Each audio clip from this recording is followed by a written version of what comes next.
Good evening, everyone. Welcome to another edition of Mini RPG of the Week to bring you all the action. I'm Nualaic, joined by Babs for what should be a very exciting edition, and I'll call it now. Look, it's been fun, Babs, but Skandir's going to win. We can all go home. Fine. See you next week then. All right. Thanks very much for joining us for Mini RPG of the Week. We'll see you back for edition 30. No, we should probably stick around and keep an eye on how things...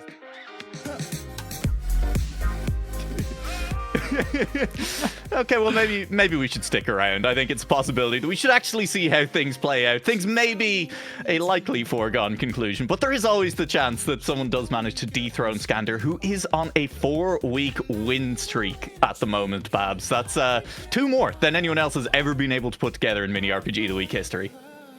Half of me is surprised, half of me is not surprised whatsoever. It's the Skandir effect, I guess. I have played in some of these where Skandir goes out early, and I think that's the most adrenaline I get in rounds is when Skandir goes out.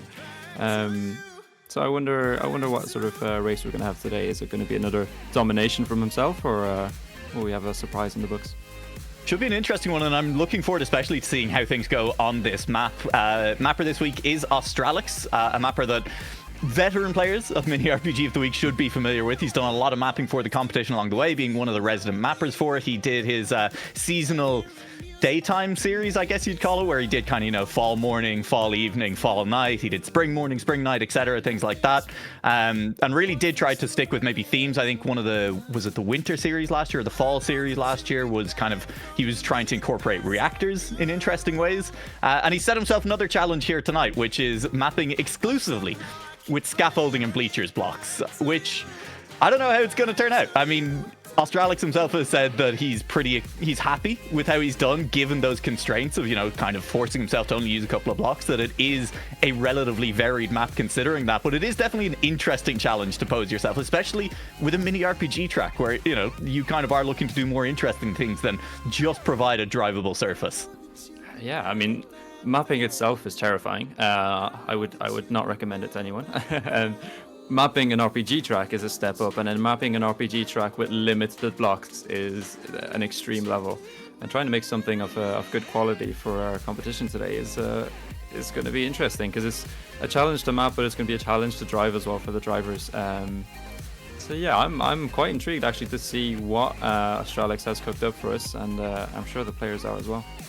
Yeah, it's going to be a ton of fun. This is, of course, as I say, a map by Australix, who's done plenty for Mini RPG the Week in the past, but it is their first Season 4 map as well. So it's been a little while since we've gotten to visit the wonders of an Australix map. And in general, in the past, they have been very fun. They've led to some very exciting competitions. I can think of some risky fins on Australix maps in the past that have led to some pretty serious exits from the competition. But of course, we should be using, as far as I know anyway, the new format for Season 4 this week, which does mean that there is that extra little bit of safety for players as well. One bad round doesn't guarantee that you're going to go out.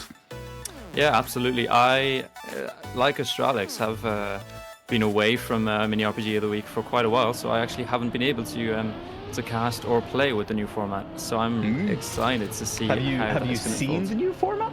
I have seen the new format. Okay. I'm a big fan of it. Yeah, well, it's going to be a ton of fun. There is also plenty of safe ways, we've been assured by Australix, in the mapper notes. It tends to be a feature of it. We can see one here, green arrow for the easy path, but there's a reverse booster on it. So you're going to be going quite a lot slower. And even with this self-imposed theme of only scaffold blocks and only bleacher blocks, this is some style to it already. This is terrifying. Terrifying to watch. I can only imagine what it's like as a player. It seems very dark, and on a lot of maps that might be, not necessarily a good thing. And this is just an extra challenge, as RPG players like to pose themselves. I am completely lost. I don't know if I can make heads or tails of anything that's happening. Can you help me out, Nuna? Yes, follow the lights on the ground is my advice to players at the moment getting into the server. God knows I wouldn't be able to do it, but they're going to figure it out as they go. This looks interesting in terms of the safe way. Is it a forced backflip? Is there a backflip in here, or are you just meant to cut left a little bit earlier? Yeah, I think just cutting left here, possibly. No, that's a wall. That's a wall. Well, we'll figure it out, and at some point we'll probably get a look at the GPS.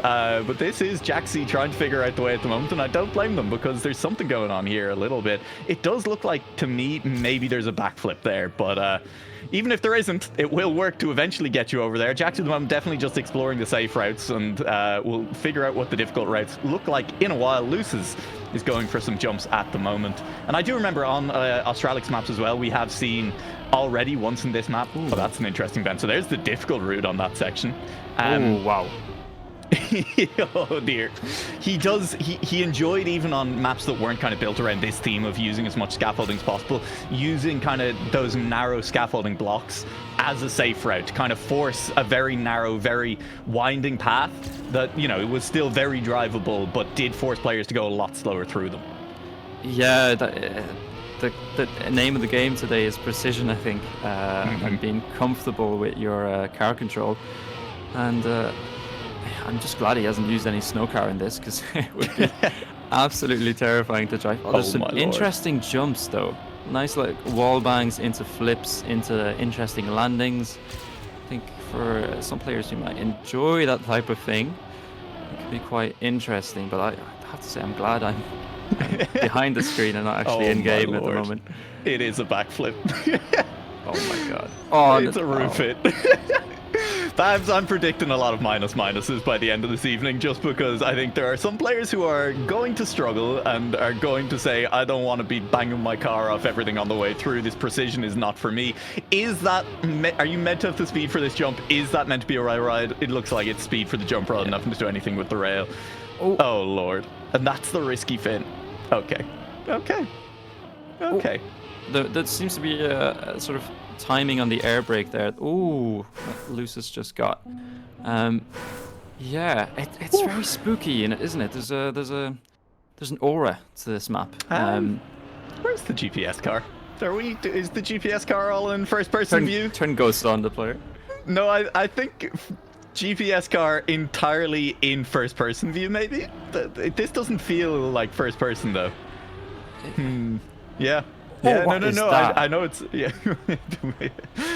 Australix, what have you cooked? What have you done, brother? Oh Lord. I love it. Yeah.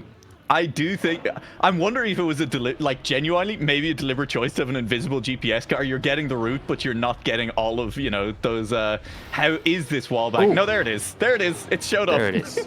It's loaded in. Deployer, restart this GPS in a second. I think it was just taking a second to load the skin in.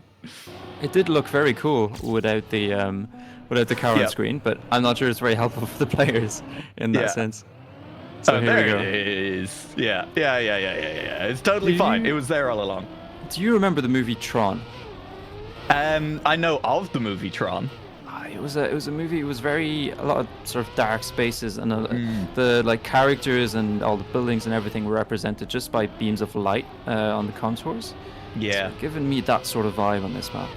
I do know the vibe, and I remember there was a Tron remake at some point, and I remember the Tron aesthetic as a whole then was very big for a little while. I've never seen either movie. I do know the aesthetic you're talking about, and I completely agree. Oh, because Thomas isn't on cast this week, and just need to get in some sort of cultural reference. But this looks terrifying. I don't know. I don't know if players are going to be deciding what sort of cam they want to use in this. It might be easier, like you were saying, with the GPS to be using cam 3 in that sort of first-person view. But any sort of cam is going to be difficult. Yeah. I mean, cam 3 on a map like this as well, because of how precise it is and how much speed you need to carry to make some of these harder routes as well, feels like it's still going to be very difficult. Like it's going to be much more of a memory test then, because you do need to know exactly what's coming next. So I mean, yeah, for some players that's absolutely going to be the answer. For others, just being able to pick up the context clues and see what's coming next, I think is still going to be very important. Yeah, and you get a lot of players who will excel at certain parts of a map and then will take the more restful approach, sort of when you have that 1-2 seconds to breathe on a straight or something, you know, you're less concerned about hitting a wall. Here you cannot do that. You cannot relent for a second. You need to be concentrated the whole way through. Even this first left turn, I would be concerned about hitting a wall. Yeah, no, absolutely. And there are some notes from the mapper, some tips, some tricks that I think we can reveal here, just to maybe give the people a chance as well. That, for example, you need to release quite a lot just after checkpoint 3 in order to get between those bars, and kind of a similar thing just after checkpoint 8, that there is a bit of a release to make sure that you do actually get between the bars on that one. That one in particular, I think, is the horizontal drop down on the hard route that when we did see a couple of players go for, you know, they were hitting their roofs on those bars. Not intended, and with a bit of a release you can make it through cleanly, so it's going to be interesting to see. And it is a little bit of car control that, as you said, is going to be necessary. It's definitely a map. There is those bars after checkpoint 3. But, you know, those releases are something that it's a little bit harder to maybe spot when you're not actually playing. Yeah, that's something that these players are going to have to spot relatively quickly. Obviously, the RPG experts like Scandir and Hazard will be well used to using the sort of release functionality in any sort of run that they do, because it's an important part of utilizing your car control skills. But some players might, you know, have that innate sort of rule about not releasing or just braking because you're going to lose speed, but it is so this is not a full speed map. If you're a full speed player, please release on this map. It will not work if you do not.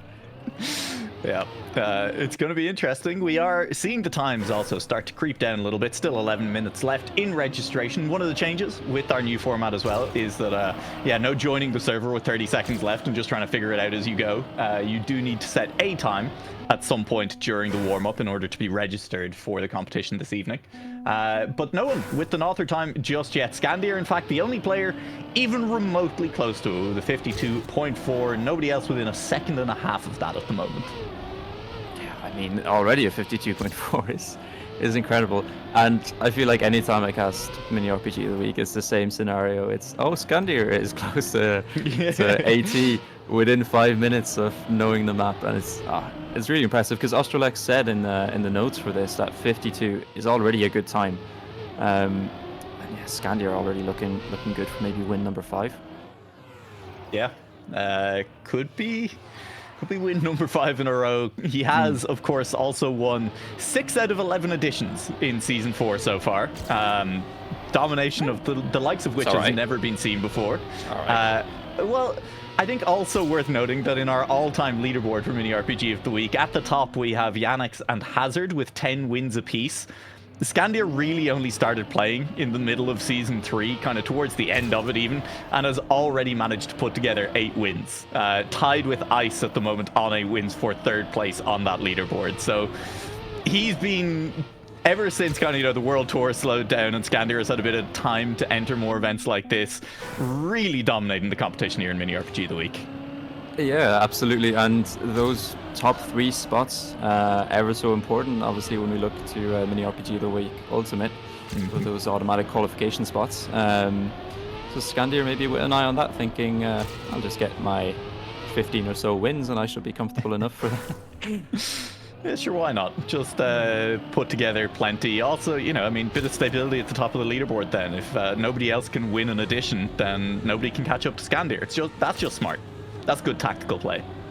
Yeah, I mean, yeah, absolutely. That's the definition of tactics, being better than your opponent. Interestingly, I don't think, is Yanix here today, or is he playing today? I'm not too sure. He's definitely not on the leaderboards to the right. So again, Scandir could be catching up to a player like Yanix in those leaderboards. So yeah, something to maybe be wary of. I mean, Hazard obviously also up there with 10 wins, and I believe I've seen Hazard is in the server as well. Yannick's not streaming and not on the server, so taking a well-deserved day off, it looks like.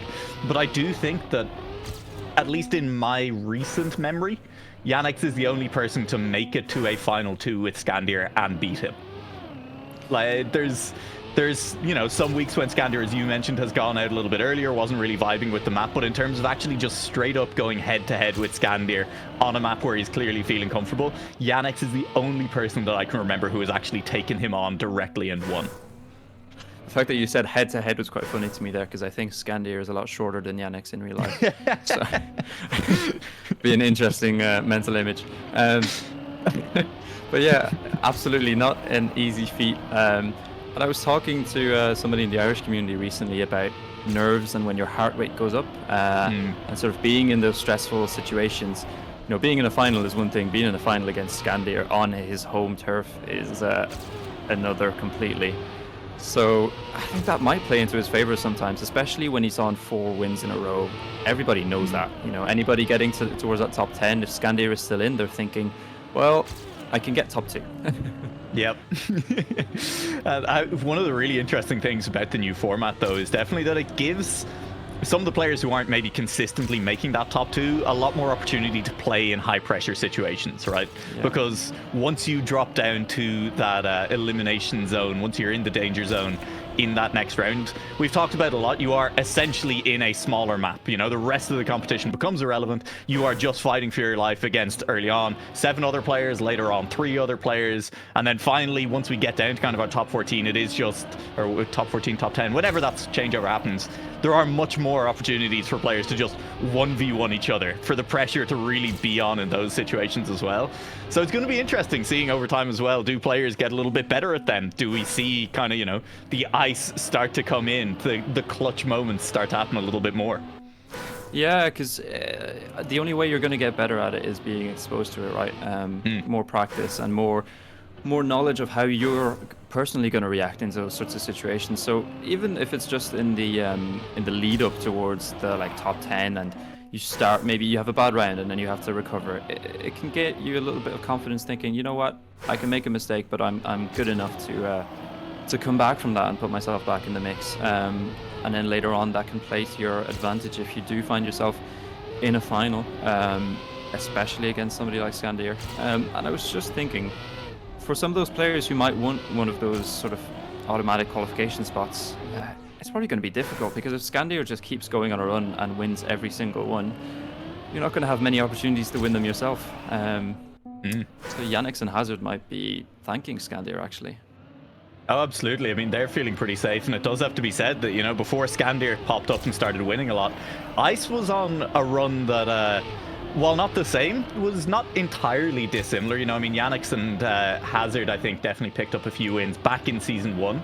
Each of them, you know, getting at least a few on the board back then.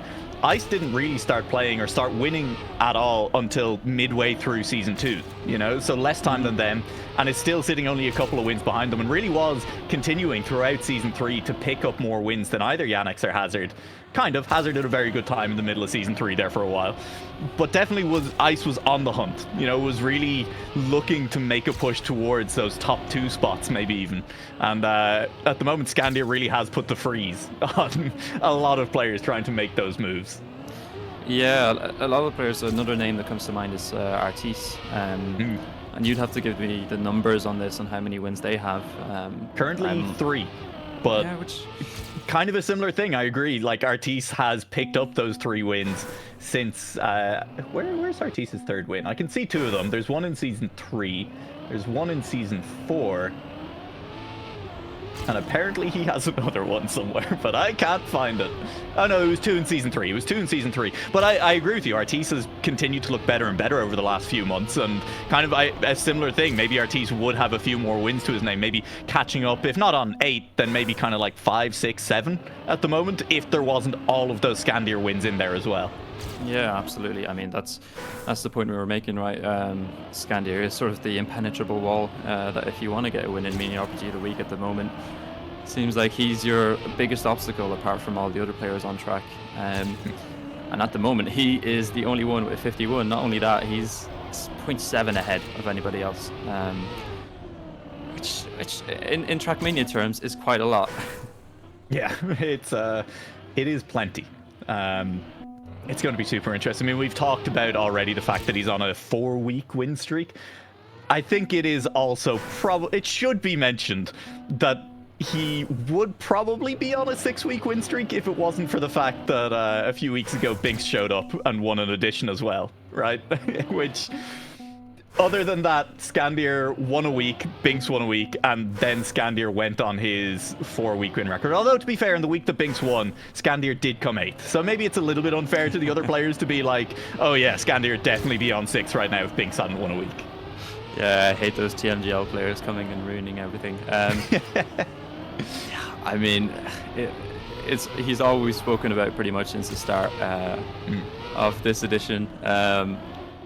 I think I'm going to be looking more towards sort of those players who are on the cusp of a top 10 week after week, and you might be looking for just a solid result in this week of Mini RPG. You'll never. The week Scandir came 8th and Binks won. You'll never guess who came 10th. Who came 10th? Yeah, I'm looking at Wikipedia here, and it's telling me that some player called Babsify actually came 10th that week. And decent Irish representation in the top 10. Liffey came 5th that week as well. Yeah, I remember that one well. I remember the quick DNF and leave the server that I had after clipping the start.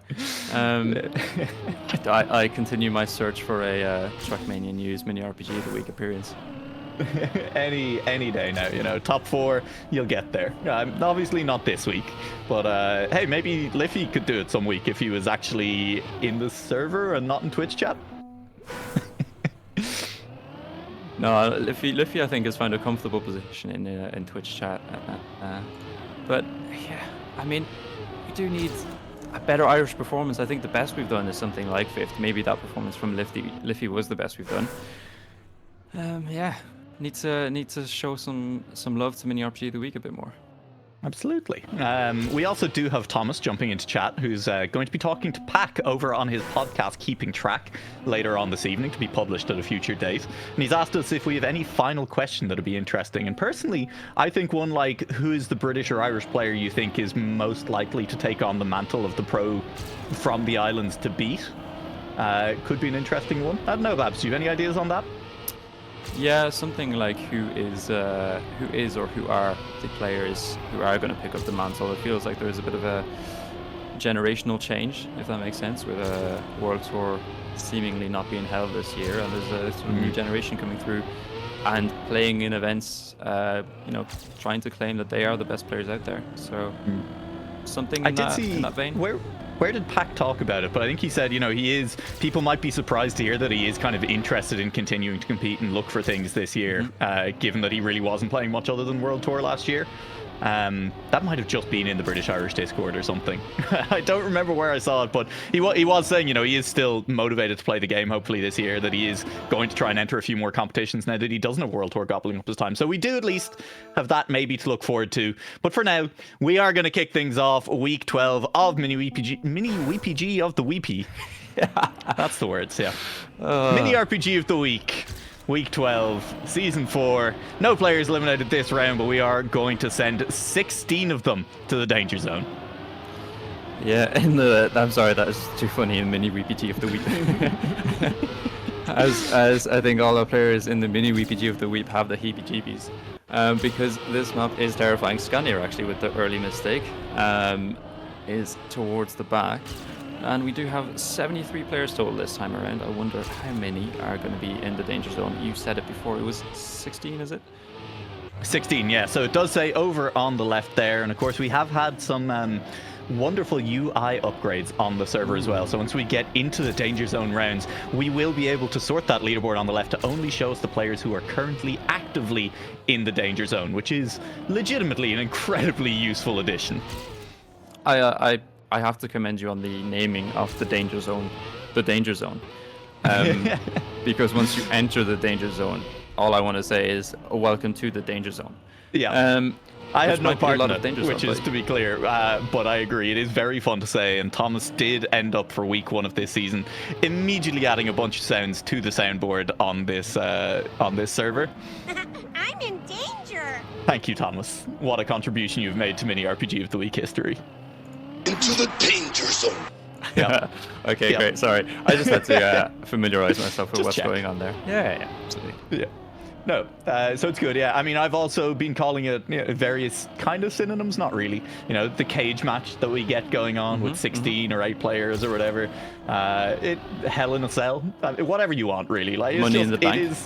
Yeah, listen, 16 players walk in the next round. 8 of them will not walk out. Might be more than 16 if not everyone can make it to the finish line. And we are getting close to our knockout timer here at the moment. Kubislav at the moment in 70th place is not looking great to make it to that finish line. But I do think we should have only 16 players. I guess we'll see. Yeah, they're popping up on screen at the moment. It should be 16. Let's see where it ends. Oh, we just went back to catch up with a few, but yeah, 16 players now in the danger zone. So we're going to have our first eliminated players in this round. Yep, 8 of them will be eliminated, half the danger zone. That might be a little bit more than 16, I'm not sure. Either way, we'll figure it out. They'll get eliminated, and after that, should be business as usual. It's not an ideal start. We have seen players much less than an ideal start. You really do. You need to full speed this start, or you will not make it. And like you said early on in the warm up, in that qualification kind of section of the evening, oh no, it's a tough first turn and first jump already. Yeah, the map is looking like something of a graveyard where you just have these cars on their backs turtling all over the place, just trying to move forward a little bit. And that's the difficulty with this. You want to be keeping speed as much as you can, but when the walls are, 2 centimeters to your left and right, it's not the easiest task to be achieving. But yeah, all these players just really struggling. I think, as I said, using that release, I was going to call it feature, but release option, I guess, as much as possible, and controlling your car the best you can. Even if you are slow, you're probably going to be 10 seconds behind the leaders, but that's fine as long as you're still in. It's going to be such an interesting week to see how far players taking the safe routes can get as well, because the more difficult routes definitely have quite a lot of risk associated with them. They are quite difficult to do, and I do get the feeling that maybe some of the players who are just sticking purely to the easy routes could have a decent run. Maybe not top 10, but top 30, top 20. We'll have to wait and see. Some might even say doing a Marius. And Marius is actually in the lobby today, so I wonder what he's chosen to do, if he's going full risk. I saw him struggling with some of the jumps. And some of the players, when you do see them struggle here, they just end up stopping at the wall and contemplating what's just happened. Because it is such a mental test to stay focused for the length of time that you need to with this track. Yeah.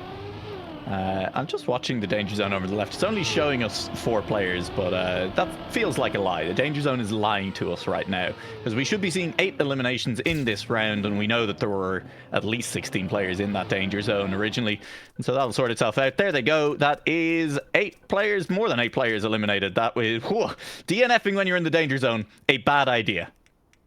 Well, that's just straight elimination. Congratulations. It's a one-way ticket out of the danger zone, but not in the right direction. So yeah, our first player is eliminated. We're down to 69. Very nice. And the competition continues. Yeah, back into the danger zones we go. There it is, a full 16 players in it this time around. This will be the last round of 16 players in the danger zone, and therefore 8 eliminations from here. Only 8 players going to be in the danger zone. Only 4 players eliminated. Jaxie struggling a little bit. That's the slow-mo block as well. And if there's one thing I know about Trackmania, it's that slow-mo and freewheel blocks are the worst possible times to clip something and lose all your speed. Well, yeah, but it does make the car look very funny when you are struggling as it waddles to the left instead of right very slowly, almost struggling to keep its balance or something. I have this sort of analogy with, I watch cycling a lot, and you find riders who have a puncture or an issue or something when they have to stop on the side of the road. There's always this sort of feeling that the race doesn't end. Nobody cares if you've had an issue, it continues on. And it's sort of a similar situation with these sorts of events. You might make a mistake, but you need to get back up to speed as soon as you can, or else you'll be just left behind. Yeah, no, I remember the same thing with a lot of the sailing that I used to do, because you're in small boats, and especially in heavier winds, you will capsize. The boat will turn upside down, you will be dumped unceremoniously into the water, and the race will just continue around you, and you can see yourself losing position, sometimes people overtaking you, and there is absolutely nothing to be done except get on with it, get the boat back upright as soon as possible, and keep sailing. Of course, the only issue with the open sea is that there is no danger zone to save you. It's kind of all a danger zone, really, when you think about it. It's kind of all not relatively safe in a sense. Yeah, great sport though. This will be Azirus eliminated, unfortunately, Jaxi as well. Habe, who we saw having some struggles earlier, Z Survival, Millium, and at least a couple of other players as well, as there are 8 eliminations in this round. And then you're in the danger zone, not yet finished, is guaranteed out. There goes the knockout timer as well. Second round done, 8 more players eliminated, and a few more heading down into that danger zone. Yeah, and we're losing players quick and fast. Down to 61 now. I think I saw Jaxi. I'm not sure if they made it in actually, or they just went out in that round.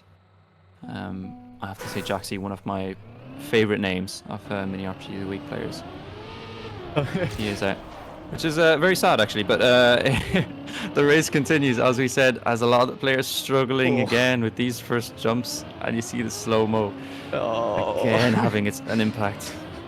Yeah, the other car is just overtaking as you're stuck in slow-mo with no speed. Feels real bad. But we are still seeing plenty of players just opting immediately for that safe way. No consideration of going for the risky route, really, from a lot of these players nearer the back. Which is fair enough, you know, stick to what you are capable of doing and do it well and you'll be okay. Unfortunately for Globy right now, not really pulling off the second half of that, which is still do it well. A couple of crashes here as we head past checkpoint 3. Posca is a long way up the road at this point, still heading down those safe routes and using the walls to bounce around a corner every now and then.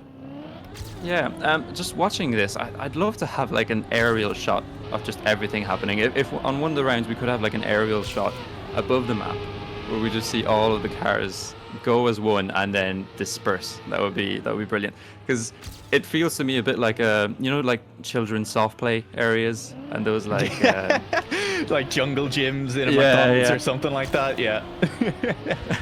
With all the slides and everybody's all over the place. Yeah, it's just an absolute mess, and that's what some of our players are struggling with at the moment. We see Clover towards the back.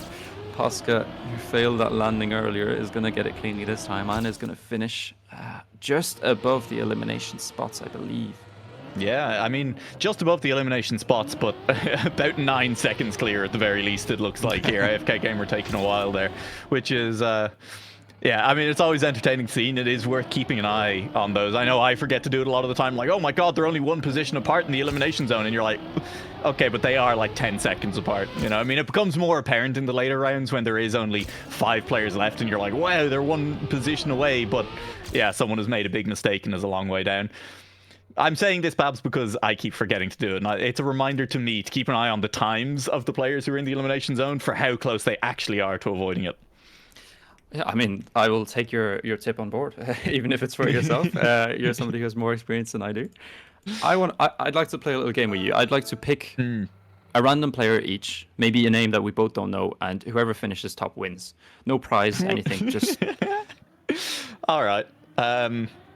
Fair enough. Oh, the jungle gym view. Sorry, just your story there reminded me of, those birthday parties that you'd go to. I don't know if this is a very Irish thing, but even if it is, you'll get it. Of like going to birthday parties when you were young, you'd just be turned loose in one of those big play areas for like several hours. And that was it. That was the birthday party. You'd just be 30 kids running around in a room with like 100 other kids through the same mazes for hours. It was the best. And some of the moments, I don't know if this ever happened to you, but you might be running through a corridor or something a little bit oblivious to what's going on around you, and you might just like bump into another kid or clash heads, and for a moment you don't know what to do with yourself. And it reminds me of when these cars both sort of crash in a similar spot, and one of them's turned around and the other one is facing the wrong way, and they just have to get themselves together and get on with it. Yeah. I've decided I'm going to go with Posca. I'm going to go with the name that I saw underneath Posca on the leaderboard, which was Afira. All right, fair enough. Afira, I think, definitely has played a few mini RPG of the weeks in the past. Posca, a name that I'm not sure if I recognize. I picked them because we've seen them in the elimination zone both of the last couple of rounds, but they seem to be handling the pressure so far. At the moment, 35th place, looking solid to stay in. Yorshmi Veloce looking to get eliminated. Blackpulse just about sneaking in under the elimination line. Sapphire as well. Manitou descends, and Yorshmi Veloce will be eliminated alongside Nitralis and Neko Glacia as we send a new batch of victims into the danger zone. The danger zone. We should have a what is it called? The Theme cannon song? that goes off in Oh, although in the Hunger Games, like in the Hunger Games. Yeah. Honestly, I agree. Yeah, there should be a canon for the names of the dead here at the end. Clover, District 12.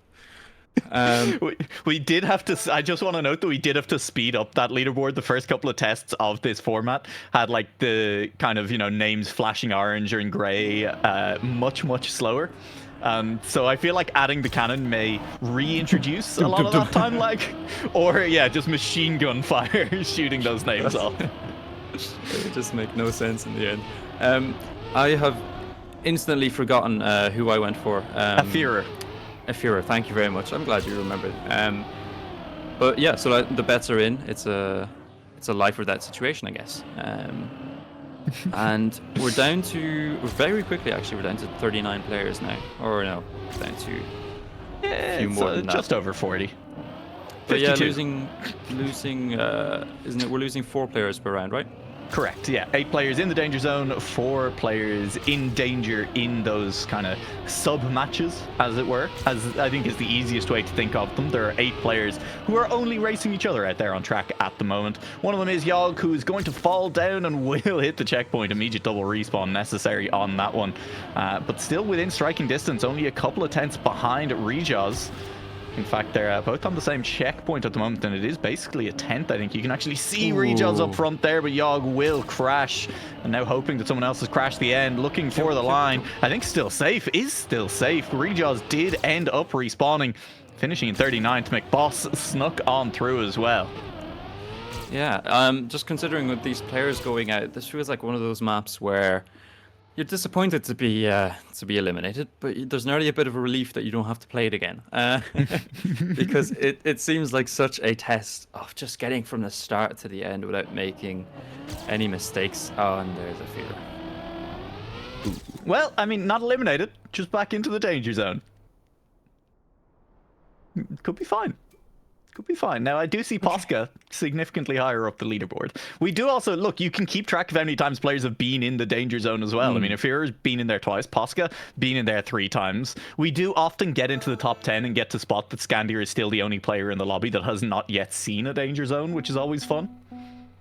Yeah, I saw that, I think, last week when I was watching the stream and seeing how long it could go on for. But, these players do actually make mistakes, so you can find yourself in a danger zone against some of those top players quite early on, which in itself is very scary.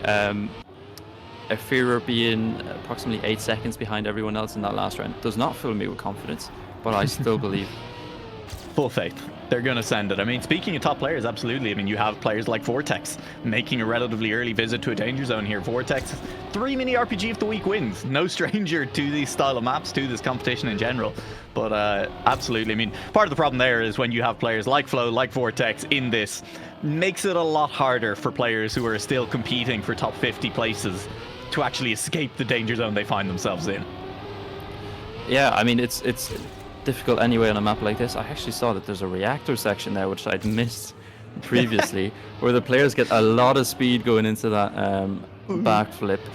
Viper makes it through cleanly there. He's the one at risk at the moment, but still got about a second ahead of Spoder. Makes that mistake. Oh, needs to go safe. Yeah. Oh, it's not going well at all. Pokey. I think Spoder is back up now. It's the 32nd, which means that Viper is going to need a miracle to actually stay in here, and I don't think it's going to happen. No, it isn't.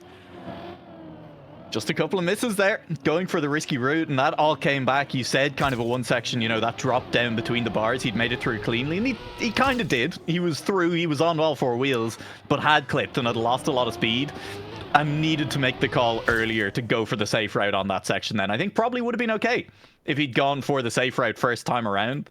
But those are the split-second decisions, right? That especially a mini RPG map with a safe route forces you to make. You need to know immediately if you are going to go for that safe route. And unfortunately, that round, Spider did not manage to make the correct decision. Eliminated. And, well, here we go. Posca back in an elimination zone as well. Sorry, I was just looking through what soundboard items options you had. Thomas has put at my disposal. And I'm wary of not testing them on stream, so I guess just we'll test them. They're great options. No, I'd prefer just discovering what they are whenever I want to use them. So okay. over the course of the next, 20 minutes or 25 minutes whilst we're here, you'll discover them with me. Well, you won't discover them. I'm sure you've heard them many a time with Thomas, but I'll discover them.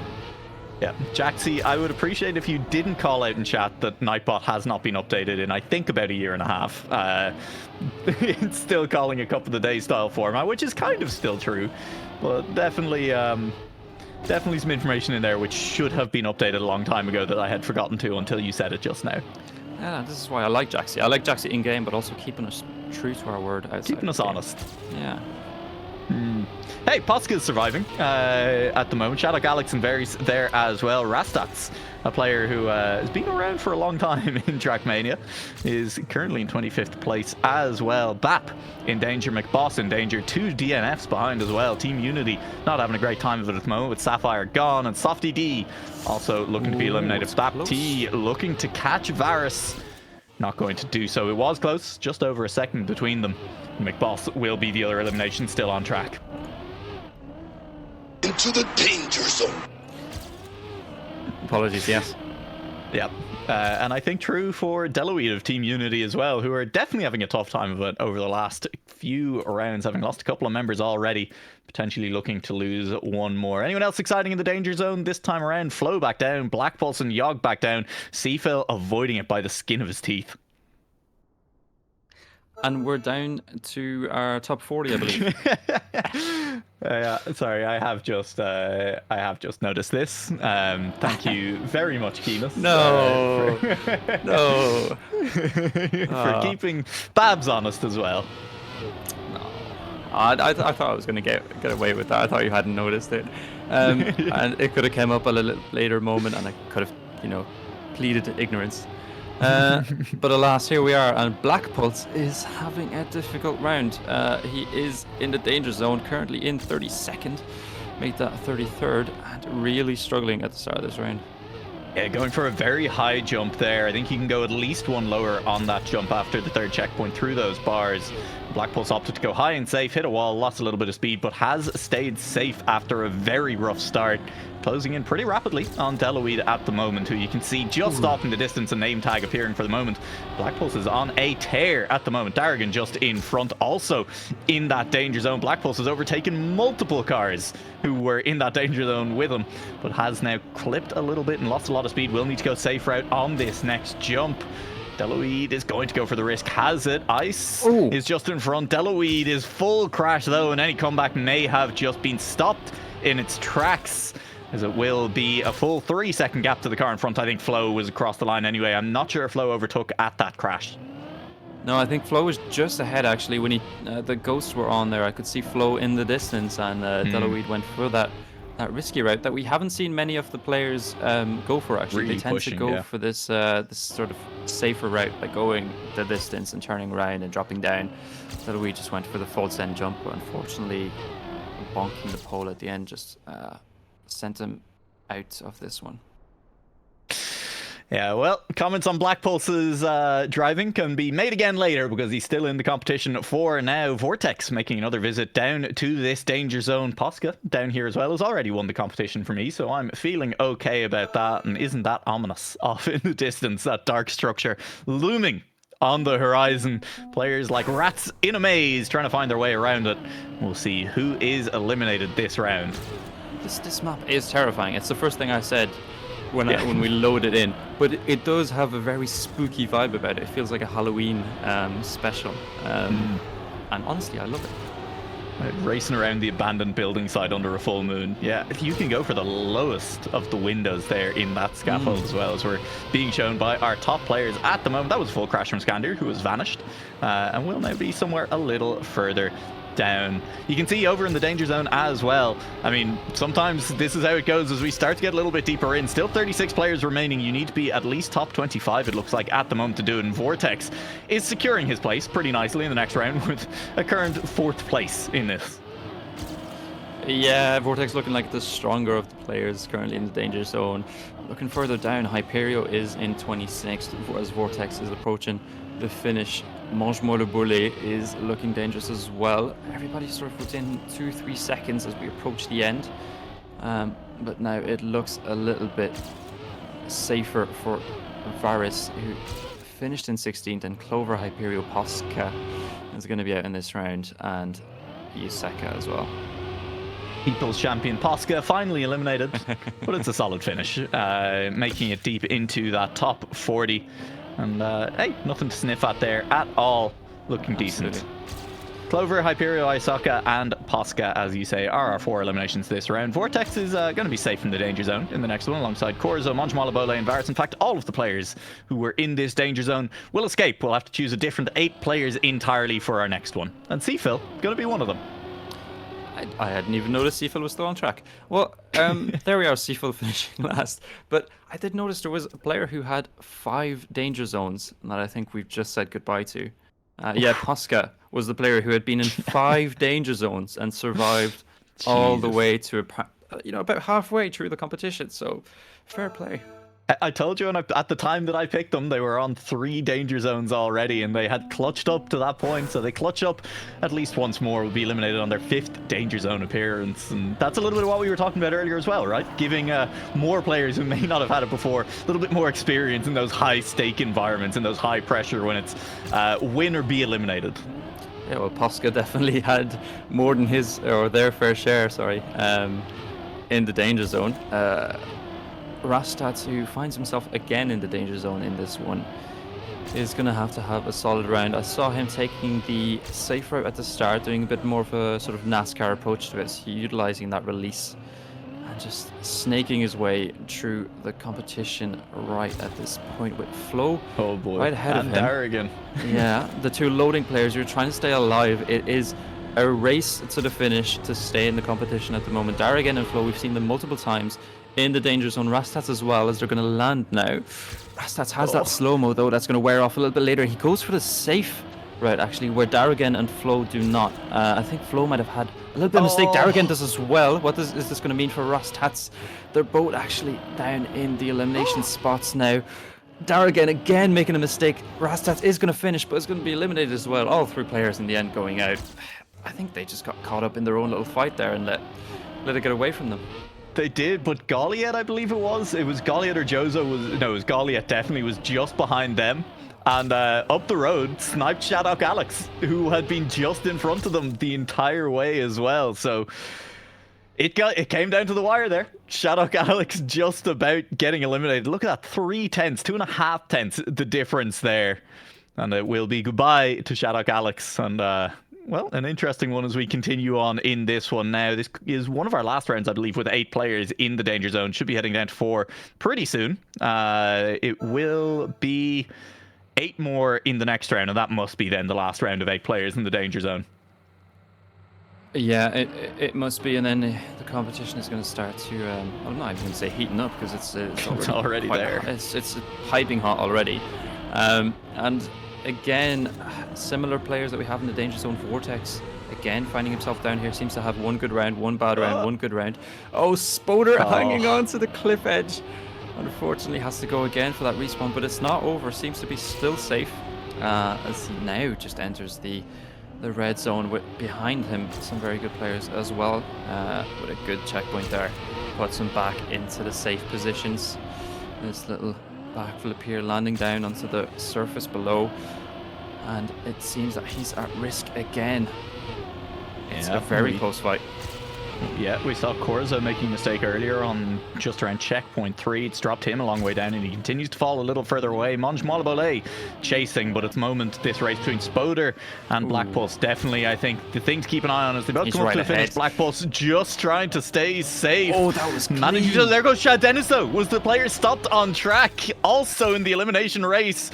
Ends up finishing just behind, and it was on the final corner as both Black Pulse and Spoder made their way through.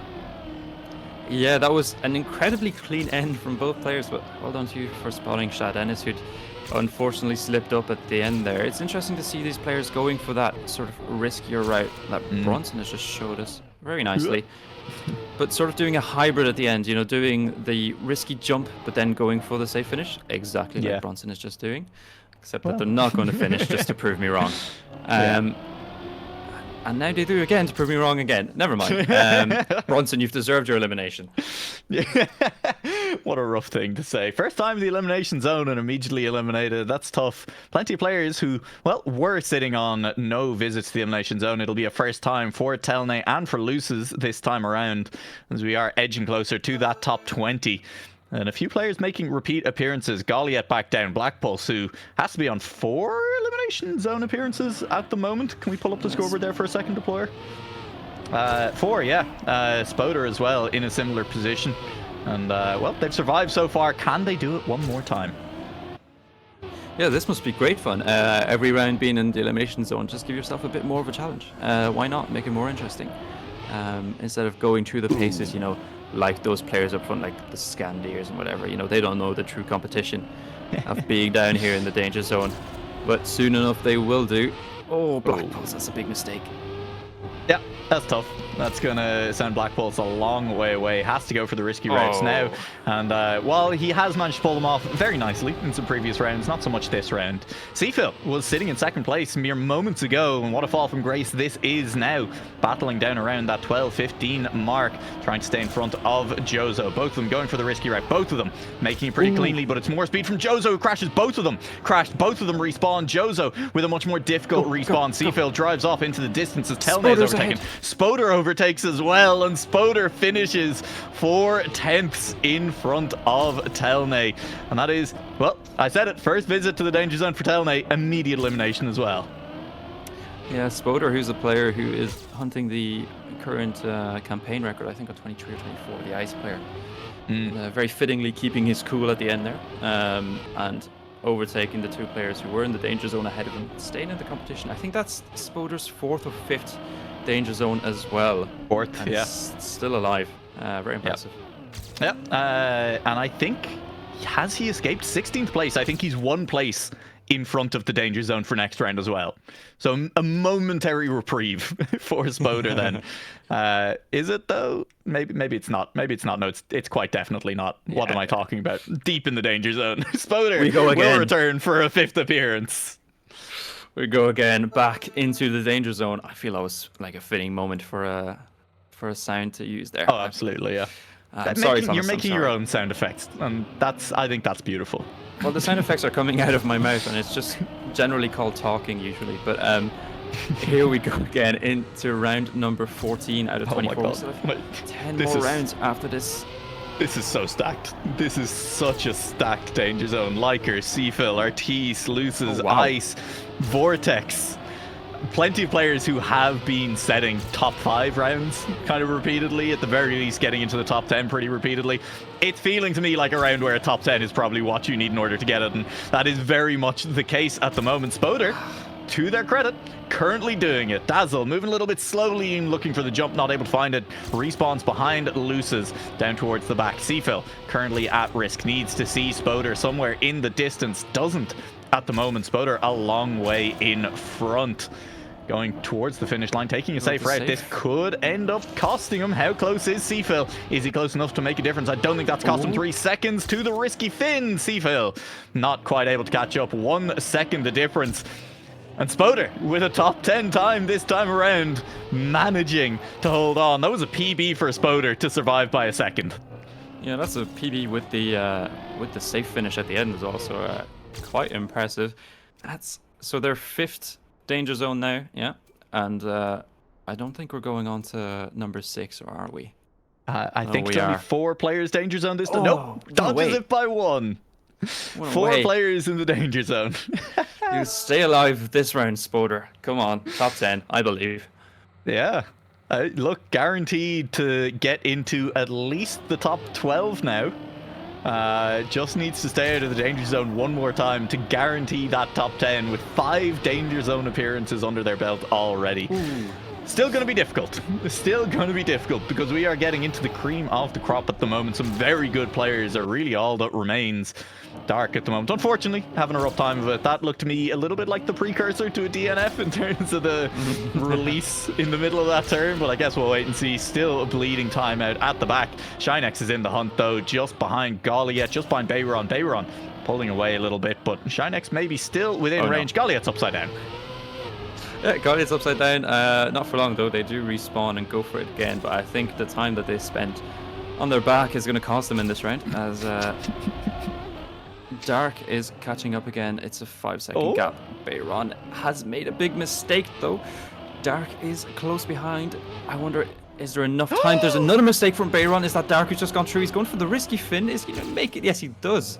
Didn't need to, but just stays in with a bit of style. Yep. It's pretty impressive. A very nice finish there from Dark after a really, really rough start, dropping 10 seconds behind, managing to clutch it up at the end. And well, Spoder will make a 6th visit to the Danger Zone. Why not? Joining him, Vortex for a 5th visit to the Danger Zone as well, has also survived a lot. The matches thrown at him so far. Yeah, and you said it before, you know, getting experience in the Danger Zone can help you further down the line when you need to keep your cool, keep your nerve. And try and stay in the competition. That's a poor start, though.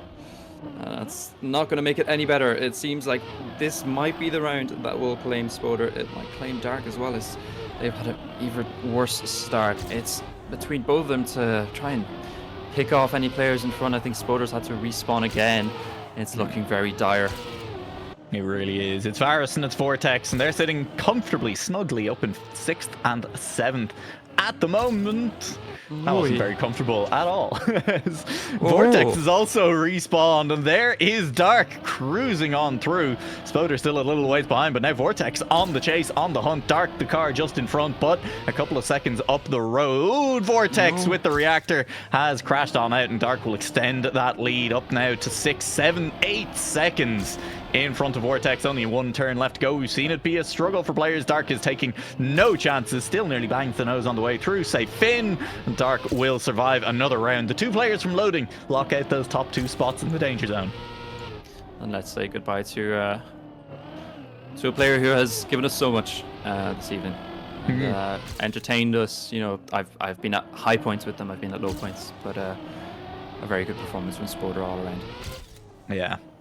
Very impressive. The 6 Danger Zone appearances will be eliminated eventually, and Vortex as well with 5. So the 2 players who'd survived the longest on those will go out in 11th and 12th, just missing out on that Liquipedia appearance. And meanwhile, up the top, Ice setting a very good time that last round. Deployer, can we take a quick look at the PBs on the top of the leaderboard at the moment? Scandier still the fastest, 51.3. What the hell are you talking about?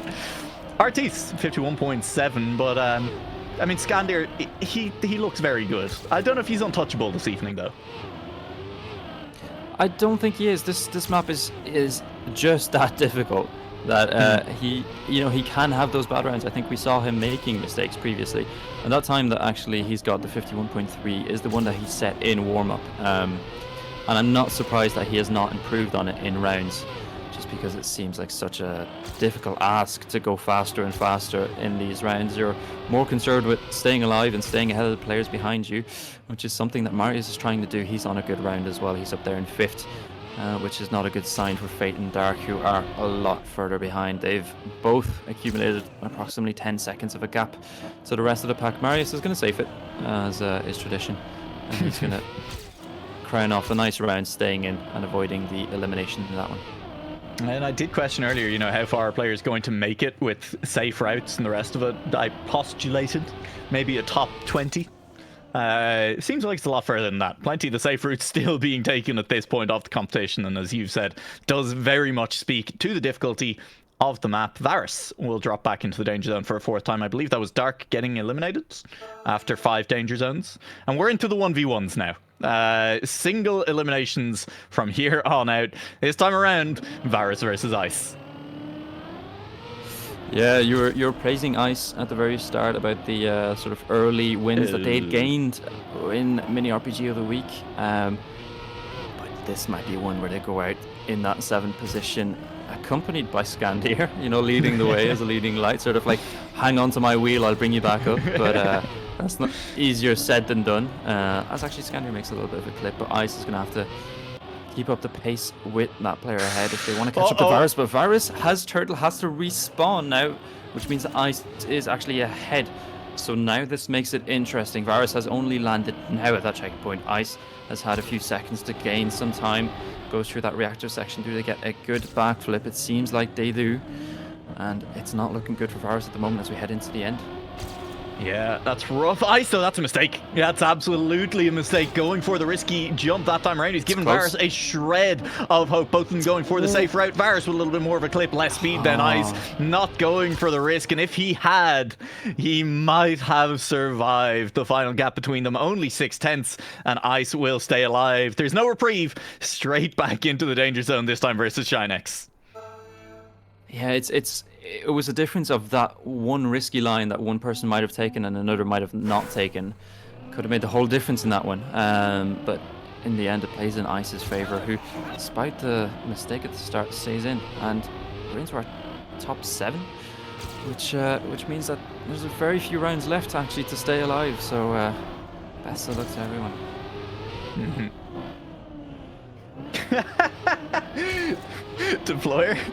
Deployer feature chat has just end of lifed in the middle of stream.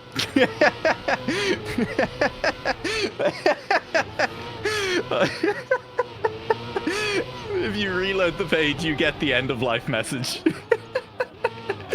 That's incredibly funny. Sorry. No more chat messages on stream for a little while, everyone. They've literally end of life the surface as we are live. Shinex is DNF'd. Ice survives another round. I actually can't believe that. That's so funny.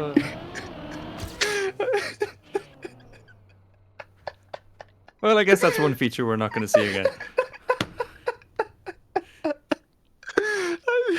I was like, the messages, I can't add them to queue. Maybe if I refresh the page.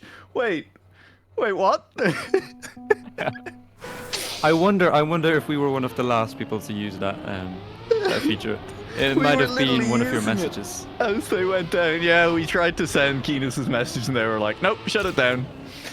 Yeah, Ice is running the gauntlet right now, man. After 2 rounds in the gauntlet, he's back again, facing Artis, and currently wheel to wheel between these two. Ice is getting a lot of practice in these situations right now. You'd have to feel that he is, I don't know, maybe starting to feel more comfortable, although I think the more likely scenario is that the heart rate has not come down in the last 3 minutes.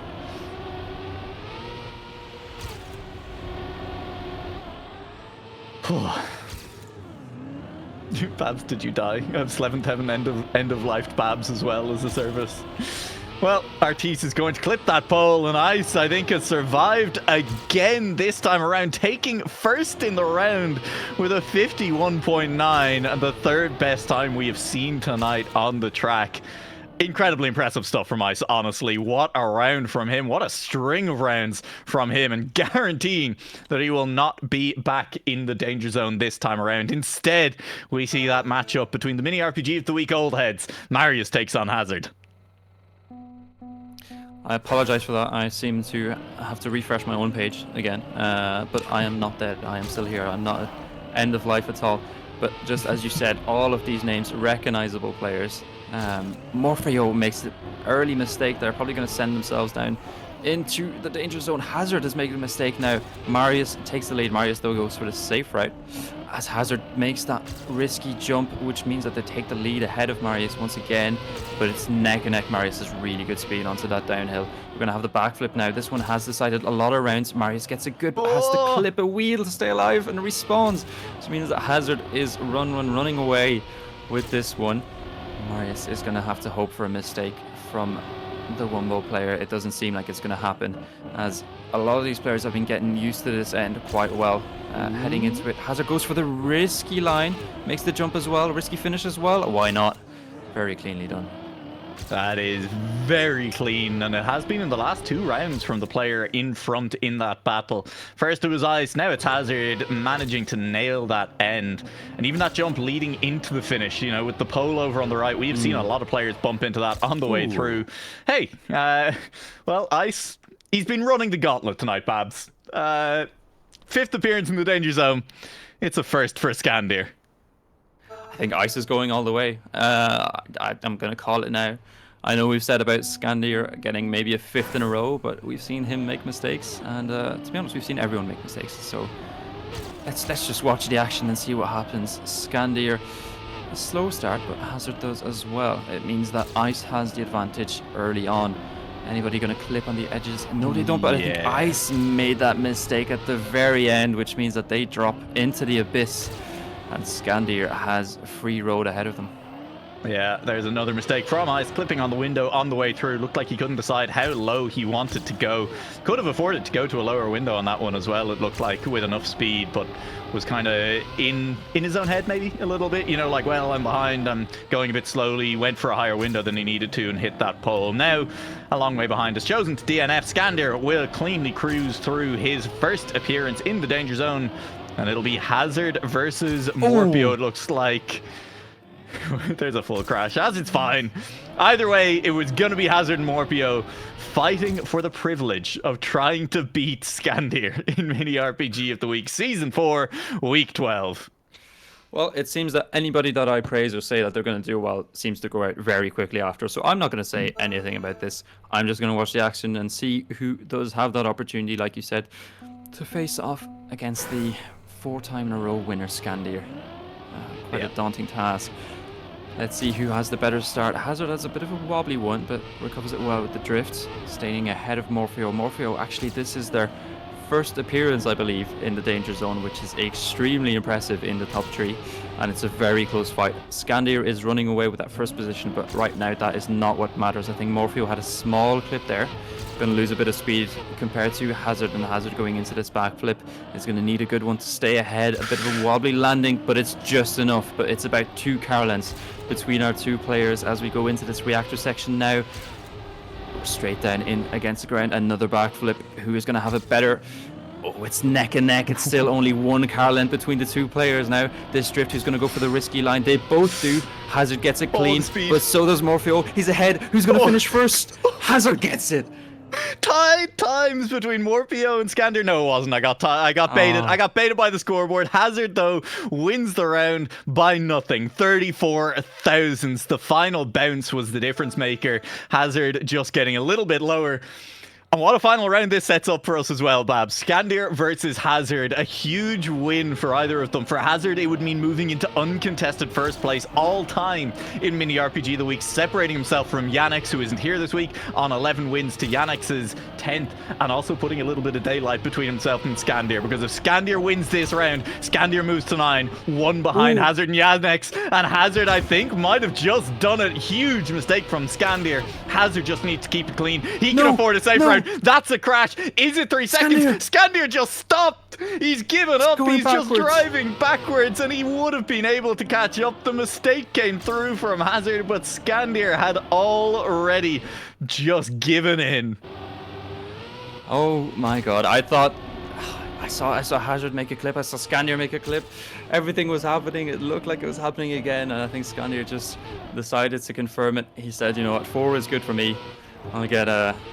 I'll start another streak, and I'll beat my own streak later on. But Hazard is going to be our winner, as you said, going uncontested at the top of our leaderboard in terms of wins in Mini RPG of the Week, leaving Scandir behind in that round. A great performance from all players. Some great action delivered by the great map. For the first time in 3 months, for the first time in Season 4 as well, Hazard will win an edition of Mini RPG of the Week, and with that win, take sole possession of the most wins any player has ever gotten in Mini RPG of the Week across the 3.5 seasons we've had so far. His 11th win overall. Incredibly impressive and great consistency. You know, we said as well, Scandir has shown up over the last season and a half, has put in 8 wins already, which is in and of itself incredible. But Hazard has just been grinding out those wins over time, has wins in every single season, I think. Maybe he doesn't have a win in he doesn't have a win in season 2. That seems wrong, but I guess it's true. So, you know, has been there the entire time, I think, is really my point on getting rewarded for some great performances. Yeah, I think that felt like a bit of an unconventional Mini RPG of the Week. You tend to see these players sort of get smooth landings and figure out the map very quickly and drive it just like any other transitional map, but that one was very janky all over the place, and I have to say I enjoyed it. Yeah, I mean, jank, but I'd have to say relatively consistent jank for the most part. You know, I mean, that backflip section in particular did definitely claim a couple of players. But other than that, I think you could look at a lot of the mistakes that were made and say, yeah, you lost to precision, right? And I get that that's a difficult thing to do. The whole point of the map is that it is precise and difficult. But there weren't many of them where I was like, yes, you have absolutely been destroyed by a landing bug. That felt very unfair. Yeah, no, absolutely. And I think in the end, one of our best players won, for sure. And I think we had a lot of star performers throughout that. I think special mentions go to Spoder, go to Ice as well, and some of the earlier names that we saw go out. But yeah, a very enjoyable watch, and I hope the players enjoyed it as well. I hope they did too. Babs, there's been some push-ups given in chat.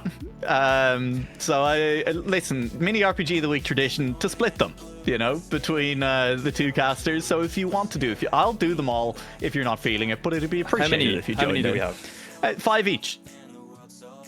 Easy. I mean, 5 is Easy. nothing. That's fine. It's easy. That's fine. Yeah. Let me well, take don't off say that. my, Someone will add more. my beautiful slippers. And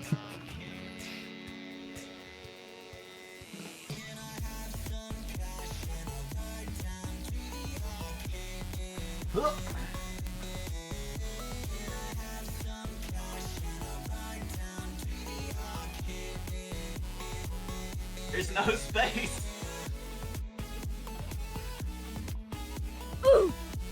lovely stuff.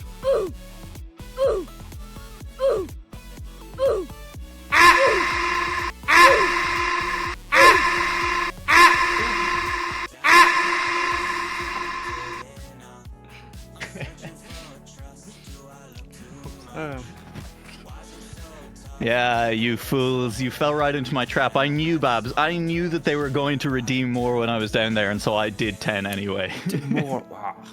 I did you 10 anyway. I do, yeah.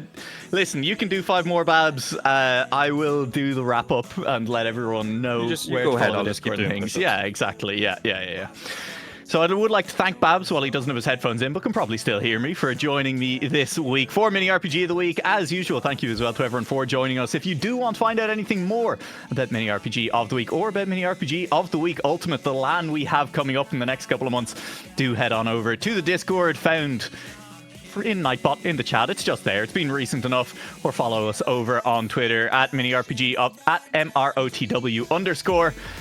As usual, we might be looking for maps. Hard to tell, honestly. We do have a decent backlog built up, but I believe Zeterate is always happy to hear from anyone who's interested in mapping for the competition. Again, reach out to him on the Discord, get in touch, and he'll help you figure it out. Babs is going hard, and I think we better end before he kills himself doing push-ups, because I think he's waiting for us to go to break.